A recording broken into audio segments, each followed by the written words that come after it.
I bleached my hair 3 times last year and now I'm back brunette, so my hair is dry. I need my hair to stay all day at work, so I'm using an extra hard hold hairspray, but I don't want all the alcohol that's gonna dry my hair out more. Blowout just launched their Texas Hold'em Extra Hold Hairspray. This one has 50% less alcohol than most hairsprays. It provides extra hold, but it's not gonna make the hair crunchy and it's supposed to last all day. So let's see what Texas Hold'em can do. I want this blowout to stay all day, so I'm gonna spray the heck out of it.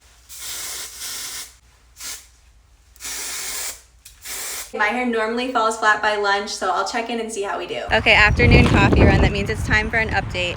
The volume is still there, the curls are still there, and it's kind of windy outside, which is saying a lot. We're back home. It was a long day. It was a windy day, and I'm actually impressed with how well this held up with how windy it was. Because of the wind, I actually brushed my hair out multiple times today. And it's nice that with the hard hold hairspray, you could still brush right through the hair. I'm really impressed. I would definitely say it lasted all day.